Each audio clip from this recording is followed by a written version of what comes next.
Hi hello மக்களே, இங்கே பாருங்கள் என்னுடைய சின்ன தோட்டம். கேந்தி பூ வச்சுருக்கேங்க. இது வந்து ரோஸ் ரொம்ப நாளாக என்கிட்ட இருக்குது. இது பிச்சி கன்று, வெள்ளை பிச்சி. இது இப்போ தாங்க முல்லை கன்று வாங்கி வச்சுருக்கேன். நல்லா தளர் விடுதுங்க.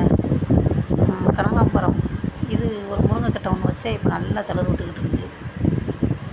இங்கே வந்து இலந்தப்பழம், மலை இலந்தப்பழம் சொல்லுவாங்கள்ல, அது காய் போட்டுச்சு. இன்றைக்கி என்னமோ விழுந்துருச்சுங்க. இன்னொரு காய் போட்டிருக்கு. நல்லா நிறையா பூ கொடுத்துருக்குங்க. ஏன்னா காய் பருக்குமா எனக்கு தெரியல. ஏன்னா ஒத்த காய் விழுந்துருச்சு, அடுத்து ஒரு காய் போட்டிருக்கு. இது ஆன்லைனில் வாங்கினேங்க. இது அண்ணாச்சி அந்த தோலை மட்டும் எடுத்து வச்சுருக்கேன். இது வெள்ளரி கொடி, இது மல்லிகைப்பூ, இங்கே வந்து பூசணிக்காயும் இதுவும் சேர்த்து போட்டிருக்கேன். இதில் ஒரு ஆன்லைனில் வாங்கி மல்பெரிங்க. இது வந்து சுண்டைக்காய் செடி, அதில் ஒரு கொடி போகுதுங்க. அந்த இது மூக்கத்தி அவரை அப்படின்னு போட்டேன். அது நல்லா கொஞ்சம் பூ பூக்கிற சூழ்நிலை வந்துருக்கு. பரவாயில்லங்க, பார்ப்போம் என்னென்னு எனக்கே தெரியல. ஆனால் மூக்கத்தி அவரைன்னு கேள்விப்பட்டேன்.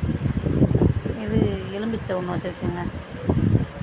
அப்புறம் நமக்கு பொங்கலுக்கு சாப்பிட்டு வச்ச கரும்புங்க வச்சேன். அது பாருங்கள் எத்தனை கொடுத்து விட்ருக்குன்னு கரும்பு விட ஆரம்பிச்சிருச்சு.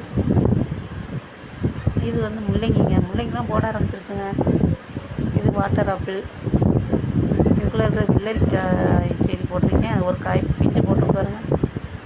அதுக்குள்ளே இருக்கிறது கொய்யா. பாருங்க முள்ளங்கி விட ஆரம்பிச்சிருச்சு. லைட்டாக விட ஆரம்பிச்சிருக்கு. இது வந்து கிர்னிங்க. கிர்னி ஒரு காய் போட்டிருக்கு. அப்புறம் இது வாட்டர் ஆப்பிள். தக்காளி செடி நிறைய பிஞ்சு கொடுத்துருச்சுங்க. பாருங்கள் ஏகப்பட்ட பிஞ்சு இருக்குது. உள்ளேயே இது பாலிக்கன்று ஒன்று வச்சுருக்கு. இதெல்லாம் கீரைங்க, ஃபுல்லாக கீரை தான். வாழை, இது சேவல் கொண்ட சொல்லுவாங்களா, அது இது செவ்வந்தி. அப்படியே இங்கிட்டு மல்லிகைப்பூவும் கேந்தி பூவும், அப்புறம் ஒரு முருங்கைக்கட்டை ஒன்று வச்சுருக்கேன்.